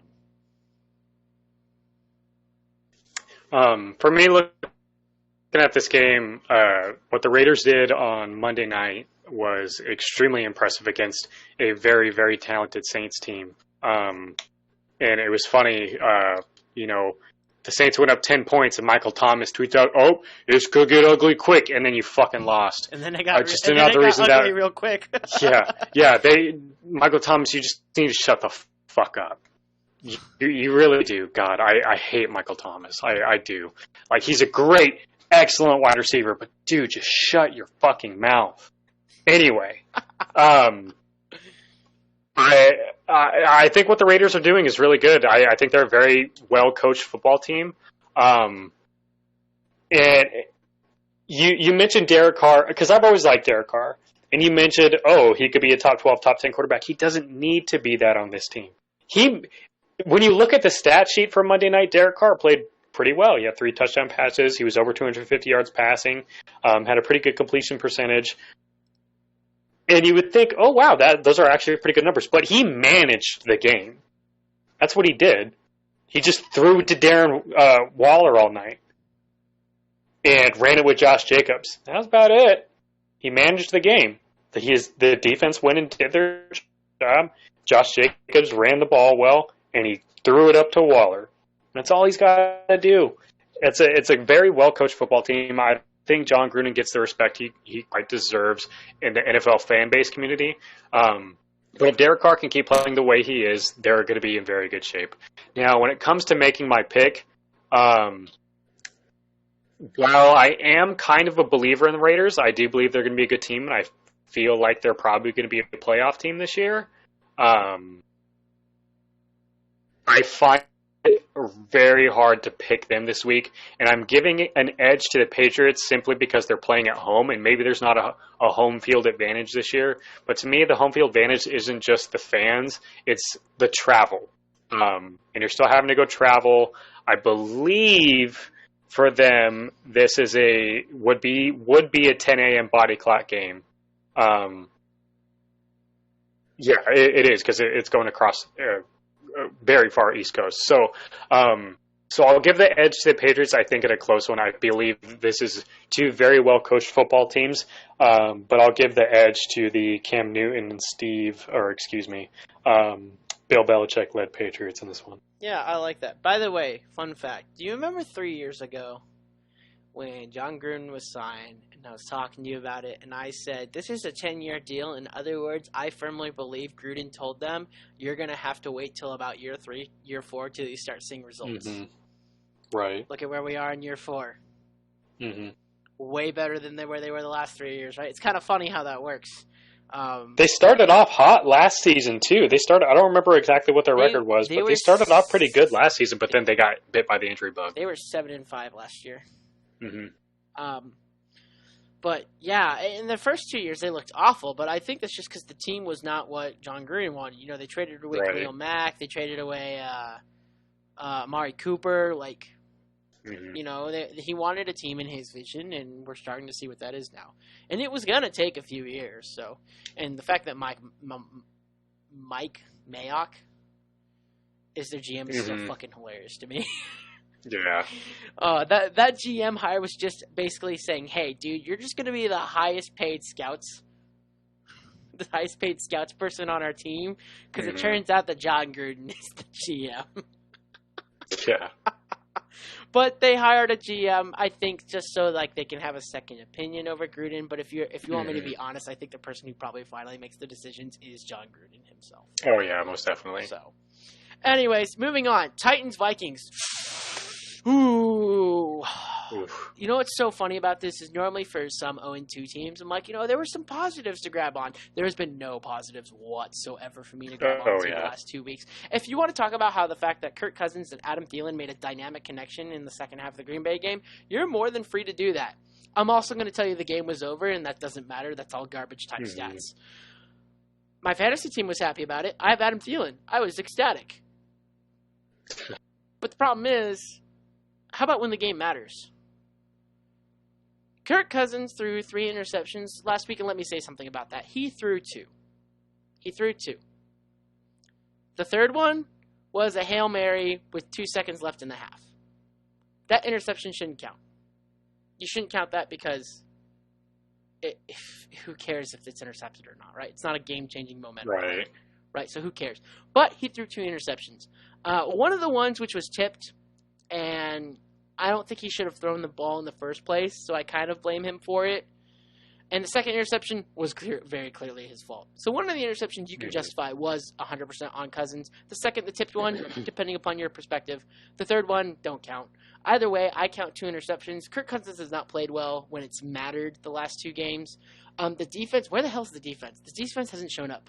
You let the Colts score 28 points against you, which isn't the worst thing in the world, but they still scored 28 points against you. The Packers ran you over at home. These Titans have been scoring points too. They scored 33 last week. They scored, I think it was 24, and they left 10 on the board. No, they scored 17. They left 10 on the board because Gostkowski missed a fuck ton that first week. And now Gostkowski finally returned to form last week, nailed the game-winning kick last week. Where do the Vikings have the advantage? It looks like the Titans have the special teams advantage. It looks like they have the defensive advantage because they got the better defensive coach in Mike Rabel and the better defense. And it looks like Ryan Tannehill's outplaying Kirk Cousins so far. Where's their advantage? Maybe I think Dalvin Cook's playing better than Derrick Henry right now. I could agree to that. But other than that, where's your advantage? I'm picking the Titans. Yeah, honestly, man, and I neither of us really expected the Vikings to be this bad, but I find it very hard to pick them right now.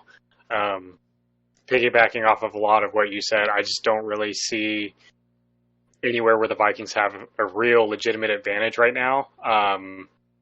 Yeah, I'm gonna go Titans. Yeah, which I'm kind of surprised by because I didn't expect the Titans to be 3-0. Yeah. I'm gonna let you take the next two because I've taken over the beginnings of the last 2, and I feel like you got some more to say than I do. So why don't you take the next 2? The first one is the Washington team versus Cleveland. Oh boy. Okay, so first things first, let's take a look at Washington. I want to give them props where it's due. That front 7 is very, very, very good. That's one of the best front 7s in football. Chase Young has been the real deal. He will be the defensive rookie of the year, and I wholeheartedly believe that. Outside of that, that team's got nothing.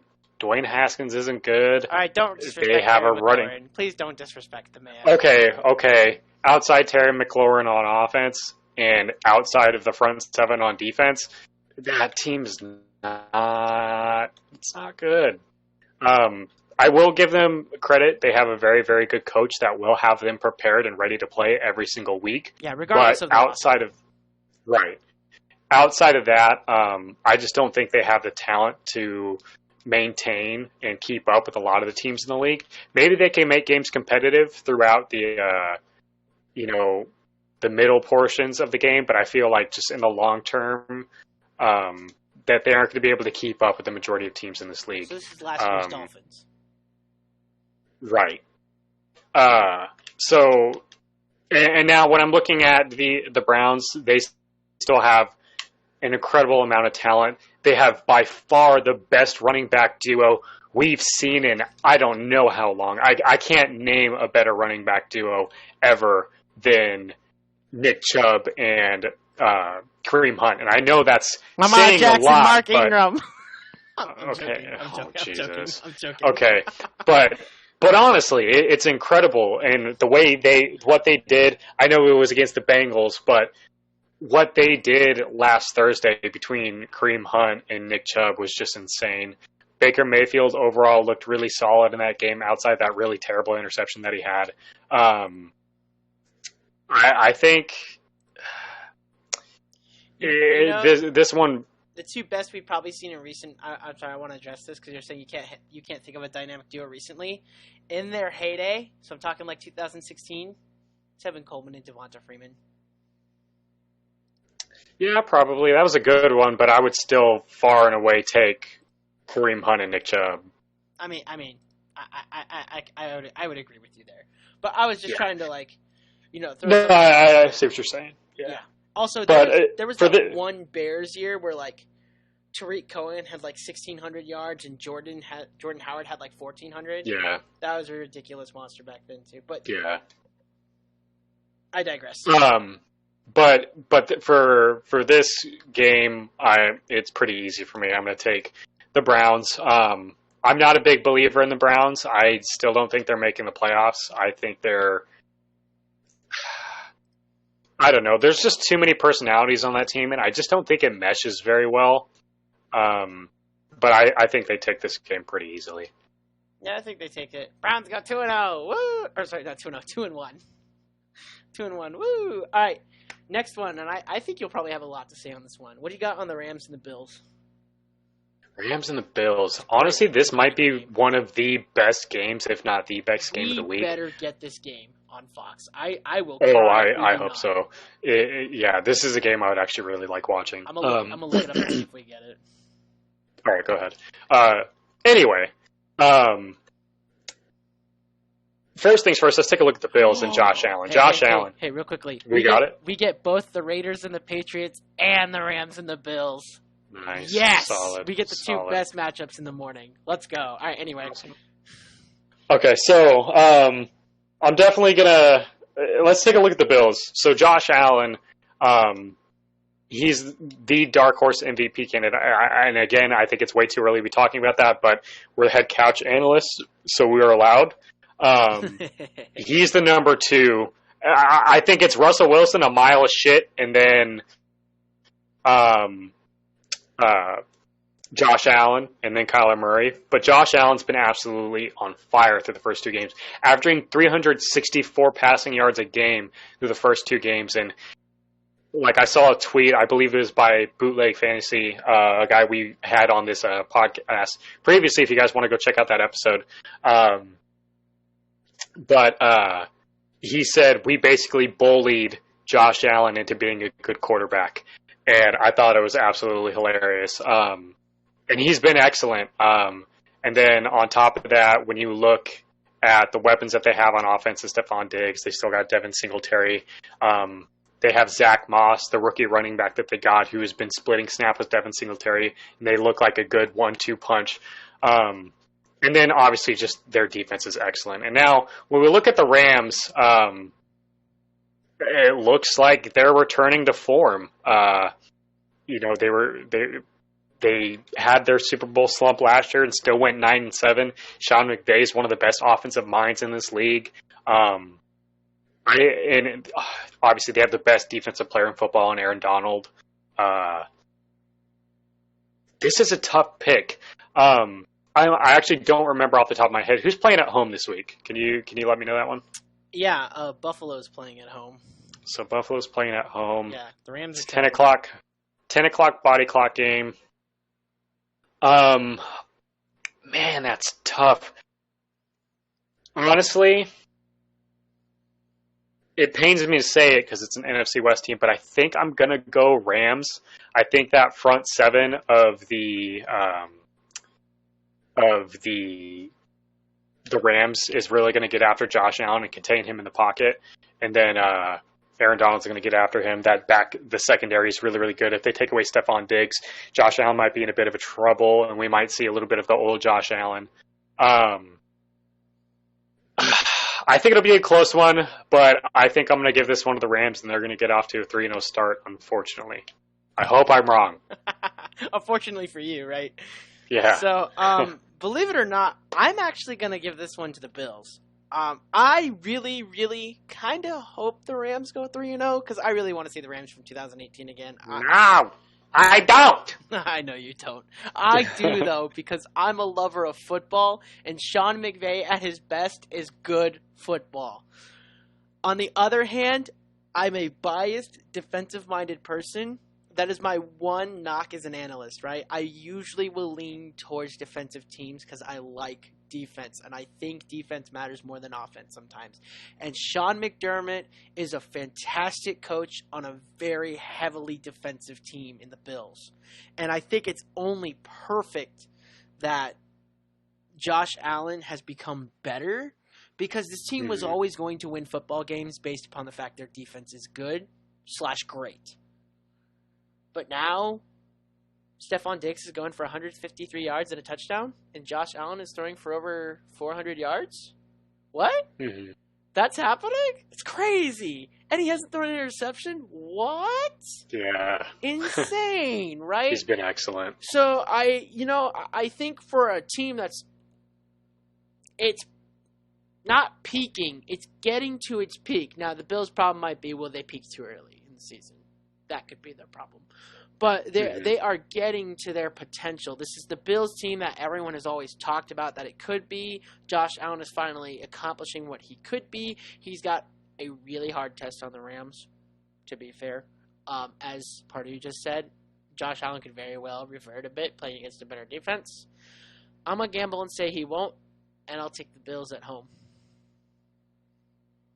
All right, but I think this will be a great matchup, and I can't wait to watch it. Mm-hmm. I'm ready. That will be a good game. I'm ready to watch Sean McVay's mind versus Sean McDermott's mind. This will be fun. This should be a great game.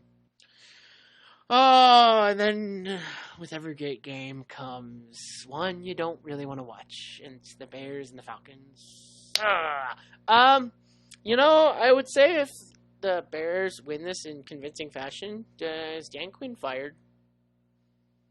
This early into the season? Ooh. Are they playing for their? I don't think it'll happen this early, but it'll put him firmly on the hot seat. We've said it before, though. We've said stuff like this before, and coaches have been fired week 3, week 4. It has happened. And you're not wrong. Personally, I just don't see the Falcons organization going quite that far after 3 weeks. And maybe I'm wrong, because I wouldn't say I'm like an expert in the Falcons organization or anything, but it just doesn't seem like something that I could see that. Again, I could be completely wrong, but personally, no, I don't think they would. I think this is a pretty tough game for them. That Falcons defense is obviously fucking terrible. That offense can still put up points, though. Julio's looked a little out of it. He dropped a super, super easy touchdown pass against the Cowboys this last week. But Calvin Ridley's been excellent. Todd Gurley has, done his thing. I think that offense keeps them in the game, and I feel like it's probably going to be pretty close throughout. You know what this Falcons team reminds me of? What's that? The 2014 Saints.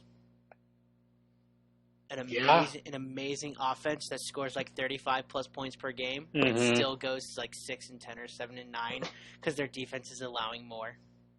Mm-hmm. That's what this team reminds me of. Now, and that's what I think. That's what I think of the Falcons. A high-powered offense is just a god-awful defense. And now I look at the Bears, and it's the exact opposite. Now, their offense hasn't been bad, and Mitchell Trubisky's been borderline good so far this season. Yeah, he's been okay. Not bad. I'm not shitting on him yet, so that's a plus. Right. But personally, this is a bit of a tough one for me because, the Falcons had such a huge lead and they just blew that thing, so it's really hard to pick them. And But are you the going to Bears blow have that lead again? right, and personally, I think I'm going to go Falcons in this one. I feel like that offense is just going to do a little bit too much for Trubisky to keep up with. And who knows, maybe I'm wrong because Trubisky had that big comeback when he was down in week 1.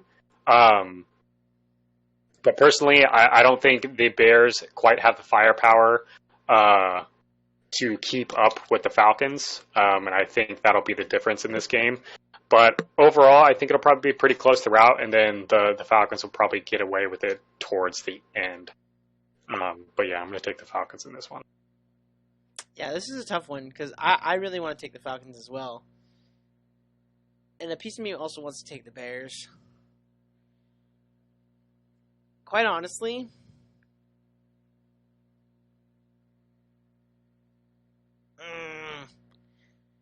not every team who's 0-2 is going to go 0-3, right? Like, that's just not going to happen. Right. And not every team who's 2-0 is going to go 3-0. Mm-hmm.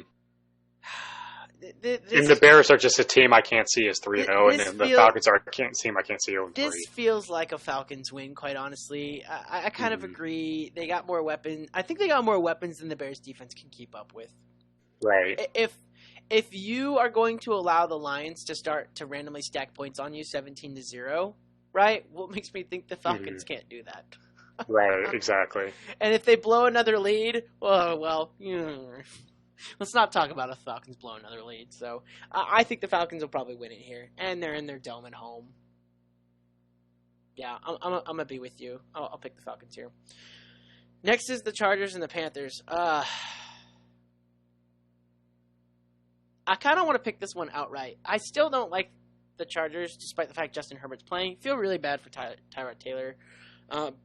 Justin Herbert looked exciting. He didn't completely sell me, but he looked exciting, and he's got a favorable matchup against the Panthers here. But also, I think this is the perfect opportunity for a young Panthers team that's currently in a transition to pick up a win against a team that doesn't have an identity still. I think the Panthers win it here. I think they go to LA and win this game. So if you're considering body clock, this is a 4:00 body clock game for them. For me, this game, since you made your pick pretty quickly, and for me, I am as well, and I'm actually going with the Chargers. I think Justin Herbert, this is a perfect storm for him now that he's going to have his first full week of starter preparation to make his first real NFL start, I would say, against a more likely than not fourth place team in the NFC South, who also, let's keep in mind, has no Christian McCaffrey. And that's the biggest reason why I'm going to go with the Chargers, that the Panthers are missing their best player in their key cog on offense. So for me, I think, honestly, this one's a pretty easy pick. I think Justin Herbert was promising, and he'll lead his team to his first NFL victory. He's got really good weapons on offense in Austin Eckler, Keenan Allen. And while that defense is pretty beaten up, they got some talent on that side of the football, and I feel like they can keep the Panthers in check. Alrighty, cool. He's going with the rookie. I'm going with the veteran QB. Sounds good to me. All right, we got the Jets and the Colts. I'm not picking the Jets ever. Fuck Adam Gase. That's my analysis. Moving on. I'm not joking. That's my analysis. Adam Gase will ruin Sam. I'm going to say it every week. Sam Darnold's career is being ruined by Adam Gase. You're not wrong. I know I'm not. That's why I'm saying it. And it's unfortunate because he's shown flashes early on in his career. Adam but play call. So real quickly, when you break down Jets' offensive film, there's some good stuff from Sam Darnold. There's also some bad stuff. Specifically, if you watch last year's Patriots game, the one where he said he was seeing ghosts, he was making some bad throws. But I think he was making some bad throws because the game plan doesn't benefit Darnold. It doesn't provide him any protection. He's got to throw the ball way too much sooner than he wants to. He's not getting enough time for his progression reads. And when you're a guy who's 30 years in the NFL, at this point, you're supposed to have the game slowed down for you. I don't think anybody has helped him slow down the game whatsoever. I think he's still seeing the game as he did 2 years ago. Fast, quick, and not slow enough for him to be able to read a defense. I don't think that's his fault either. I mean, there's something to be said that you need to progress that on your own. But if you're not given the help, if your offensive line is just destroyed every time, if you don't have a star player to help you out, you're not going to develop as easily. There are some players that have gone through and pushed through and still developed. But if we look at someone like Patrick Mahomes, Lamar Jackson, Dak Prescott, Deshaun Watson, all these guys who are superstars now, it's because they had a team around them that helped them develop. Right? And Sam Darnold had none of that. And Adam Gase's play calling doesn't help the situation. That's why I don't like Adam Gase, and that's why I say he's ruining his career. And that's also why I will pick any team to beat them, because I don't believe in Adam Gase to especially be a Frank Reich-led team. And by the way, Phillip Rivers has been okay so far. And Jonathan Taylor has been okay. The Colts have the team to beat the Jets.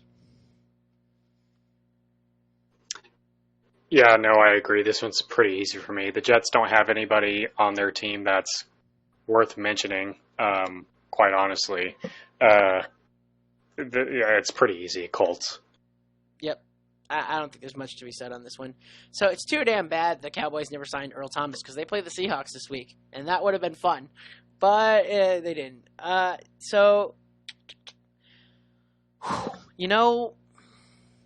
like what the Cowboys did last week. I really do. I don't like the Cowboys did. I like what Dak Prescott did last week. And that's no discredit to like Amari Cooper or CeeDee Lamb or Michael Gallup, who all had some fantastic catches and helped out the game. But I cannot see a world where Dak Prescott single-handedly, or even like the combination of Dak Prescott, CeeDee Lamb, Gallup, Cooper, and Elliott, somehow will themselves past bad play calling to beat Pete Carroll and Russell Wilson. Those four men, Gallup, Elliott, Prescott, and Lamb, all four of those guys, and Gallup, there's five, and Cooper, all five of those guys are playing against three things. They're playing against Carroll, not a good thing. They're playing against Wilson, not a good thing. They're also playing against their own head coach. It's just not a good thing. To the benefit of them, it's kind of weird to say this should be a high firepower matchup. Both of these teams should be scoring 30-plus points, and it's whoever scores more. Yeah. Right? No, I agree. I was thinking this game's going to be a battle of two okay defenses and two very high-powered offenses. It's probably going to be a shootout. Yeah. I anticipate Russell Wilson to continue his stardom. The whole Russ is cooking meme. I expect him to still be cooking. I'd go for the Seahawks here. Yeah, for me, this one comes down to not only Russell Wilson, but I think just better coaching. I don't like Mike McCarthy. For this one, I think I wouldn't say it's necessarily pretty easy, but I think I'm going to take the Seahawks pretty convincingly just because it comes down to coaching and the better quarterback for me. And no disrespect to Dak Prescott because he was excellent last week, but I'm going to take what Russ is doing right now. Yeah, I will too. So we got a rematch of the AFC Championship game from 2018 in Blake Bortles versus Tom Brady. But they're both on different teams, and this is not a championship game. We got the Buccaneers versus the Broncos. I think Blake Bortles is a really cool internet meme. Blake Bortles Facts, that Twitter account was hilarious when it came out. But frankly, I've never been a believer in Blake Bortles, even when I've loved Blake Bortles. I've always liked Blake Bortles. Even when he was doing okay, I've never been a fan. Dude, we watched one of the worst playoff games we've ever watched together when we watched the Jaguars and the Bills play, right? And they only won that game because Blake Bortles rushed for 101 yards? The quarterback rushed for 100? Something like that. And Blake Bortles was terrible outside of his rushing game, right? I think he passed for 80-something yards that game, right? Yeah, it was something terrible. It was bad.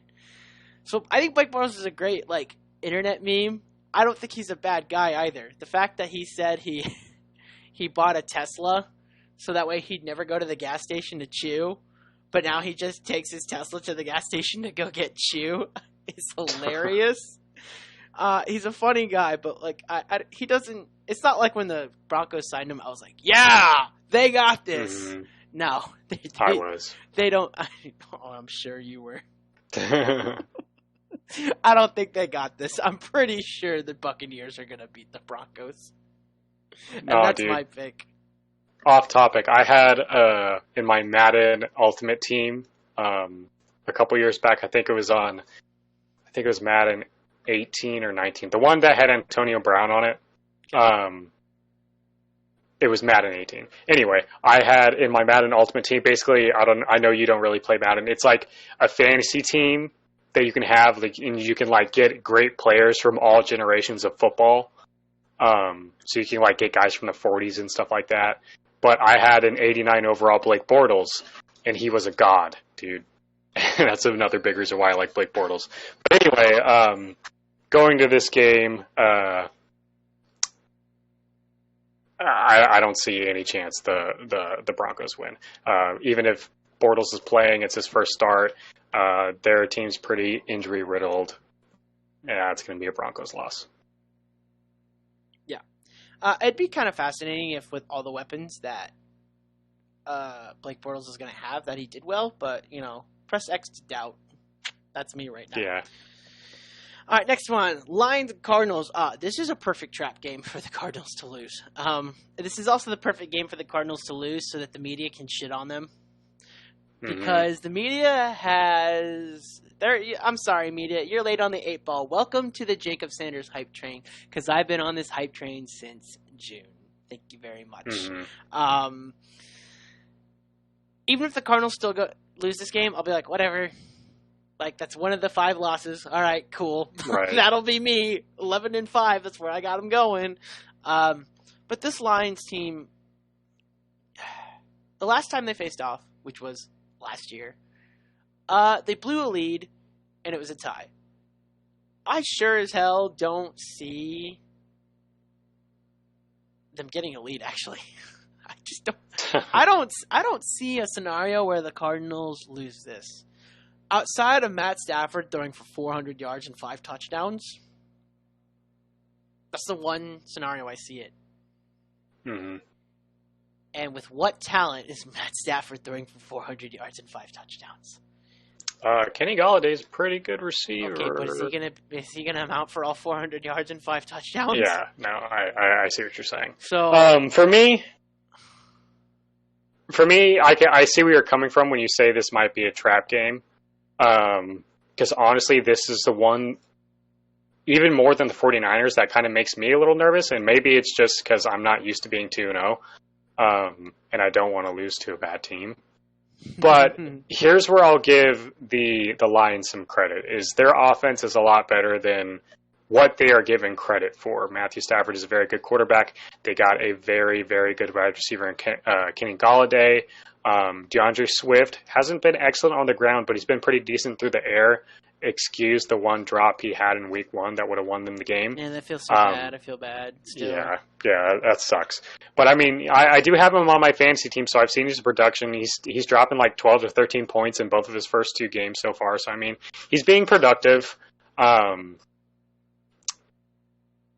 again, outside of that, they don't have a whole lot of weapons. But they can produce on offense, and I am a little bit worried about what Kenny Galladay is going to do to Patrick Peterson now.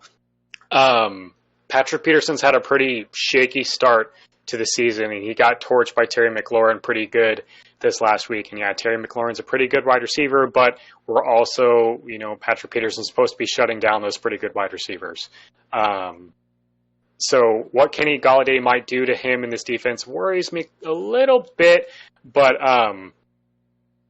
I guess we'll see how it plays out. Now when I'm looking at the Lions defense, it is horrendous. I feel like if the Cardinals come out with their head on straight, that's one thing I'm going to give to the Cardinals so far, is they have excellent leadership so far this season. So I'm not looking. I don't believe that this could be a trap game in the fact that they're not going to come mentally prepared. They'll be mentally and like physically prepared for the game. Now, I feel like as long as the Cardinals don't make any of the mental errors and they cut back on the penalties, that this offense will have its first complete game, and they're going to drop 40 points on this defense. And now I feel like the Lions are probably this Cardinals defense is doing a lot better than it had previously, and it's far improved to where it was last year. And they are currently the best third down defense in the National Football League. So I think that's going to what's getting them the edge. But I feel like the Cardinals are going to get got a little bit this week. I feel like this is going to be their first test, and they'll be able to learn a lot from this performance. But I am going to take the Cardinals. I feel like it's probably going to be a pretty high scoring game. But I feel like the Cardinals will be 3-0 at the end of the day. Yeah, I'm gonna take it. The Cardinals score like 4 touchdowns and a field goal, or 3 touchdowns and a field goal. That's what this feels like. And they beat a Lions team who's gonna score 2 or 3 touchdowns and a field goal. Mm-hmm. So, yeah, I got the Cardinals winning this. I won't be surprised if they lose. I really won't be. But they should win this game. Packers and Saints. I think it's official to me that the Packers are the best team in the NFC right now, more than the Rams. I think I do like the Rams, and more than Seattle. I do think the Packers are the best. Why? Stellar quarterback, stellar running back, great offensive line, good receivers, and a monstrous defense. Now it's not a shutdown defense.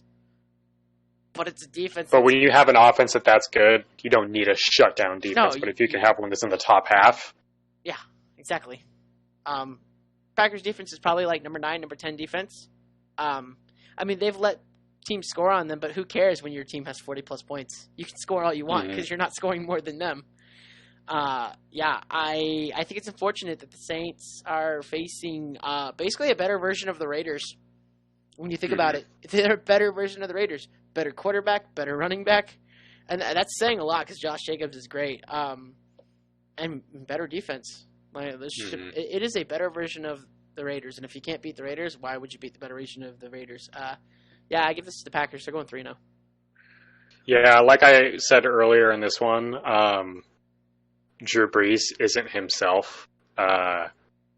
And I think with how high-powered the Packers have shown themselves to be through the first 2 weeks, and Aaron Jones playing the way he is, he's had 236 yards from scrimmage last week. It was absolutely insane and carried me to a fantasy win, so thank you very much. And Devontae Adams had a monster start this season. Aaron Rodgers looks like himself. You want to know, honestly, what this year so far reminds me of? For Green Bay? For just the NFL in general. What? Reminds me of 2015. The Packers are good again, and Aaron Rodgers is dropping dimes and bombs. Seattle looks like a juggernaut again, and the Cardinals are fun. Yeah. It's 2015, man. That was 2015. Okay, here's why I don't want it to be 2015. The Ravens starting quarterback tore an ACL week 5. Shut the fuck up. Please shut the fuck up. But, when it comes to this game, yes, the Saints, they still have a pretty, well-balanced team. They got a good defense. They got weapons on offense. But I don't know if they can keep up with the firepower that the Packers provide. I really don't think so. And I think it's going to be you can chalk up another loss for the Saints. Quite unfortunate. This Sunday night game isn't as good as it looked 2 weeks ago. Mm-hmm. We'll see what happens, though. Maybe the Saints will pep up. I don't really know. Final one. We'll see if they have Michael Thomas or not, too. I don't think they're supposed to, if I remember correctly. Probably not, but guess we'll find out. All right, we got the Kansas City Chiefs and the Baltimore Ravens. I'm not going to hype it up as game of the year because that's what the media is doing. And it's too early to be game of the year. I would call it game of the year if this was week 8, week 9. I was livid and I was pissed when I saw that this game was week 3 on Monday Night Football. I was mad. I did not understand why you don't put Lamar Jackson versus Patrick Mahomes last year's MVP versus last year's Super Bowl MVP, Mm-hmm. right? Why is that not on Sunday Night Football? Your most easily marketable game. What's wrong with you? What? And on top of that, why is it so early in the season? Why not make this game later in the season, where it's going to vastly affect playoff seeding and there's more storylines, and also these teams are, know who they are? Because obviously, we got a pretty good idea of who the Ravens and Chiefs are, but with this offseason the way it's gone, none of these teams in the NFL right now are firing on all cylinders. They're still working through the kinks. That's the case in any NFL season, and even more so this year. So I just don't get why you would schedule this game so early on. I have no idea, dude. And what's funny is when you look at the Monday Night Football schedule, okay? Next Monday night is the Falcons and the Packers. We could have put that this week. The following week is the Chargers and the Saints. That could have been this week. The following week is the Cardinals and the Cowboys. I'm pretty hyped for that. The following week is the Bears and the Rams. There are so many Monday Night Football matchups that I look at later in the season, and I'm like, yeah, the matchup of the Chiefs and the Ravens is way better than this. I have no idea. For example, Week 11 is the Rams and the Buccaneers. Tell me why. Okay, actually, I know why it's not the Ravens and the... I know exactly why that game is not the Ravens and the Chiefs. It's because the Ravens play Thursday night against the Steelers for Thanksgiving. That's why that's not that game. And that's why they can't be the following week for Week 12. Okay, Week 13, Bills and the 49ers. Okay, why the hell isn't it December 7th? I don't... Whatever. Anyway, so either way, I was livid when I saw that this matchup, probably arguably the best on-paper matchup of any of the matchups, is so early in the season, and it's on Monday Night Football. I have no idea why it's not with Chris Collinsworth and Al Michaels. You put the best game of the week on your most marketable night, and that's Sunday Night Football. I mean, Monday Night Football used to be a fantastic product. And it's not these days. It's a bit better this season, I would say. The last 3 Monday Night Football games have been decent products with the crew and whatnot. They have improved with Brian Greasy and Steve. I forget his name, and I don't remember the third guy. I still bad on the names for them. Steve Levy, is that his name? Mm-hmm. And I forget, yeah, I think so. And I forget the third guy. Lewis Reddick. That's the other one. Mm-hmm. Whatever. I'll get over it. It's Monday Night Football, Chiefs, Ravens. There's a lot of people this week that are saying the Ravens are the better team than the Chiefs, and I think people are overreacting to the fact that the Chiefs almost lost to the Chargers. I think that's an overreaction. The people are looking at this saying, well, the Chiefs almost lost to the Chargers, and the Ravens look better than they did last year, which is true. They do. But the Ravens won their games pretty easily. They weren't flashy about it. There was nothing special about what they did.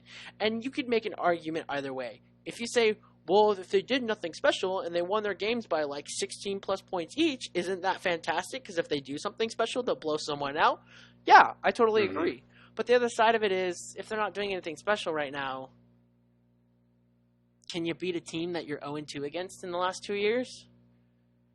Do you finally beat a Patrick Mahomes offense because you haven't been able to the last 2 years? I heavily question whether this team is able to beat the Chiefs or not, simply because the Ravens for the last 2 years and this year, the best part about their defense is that they can blitz with anybody on their team and they create pressure through scheme.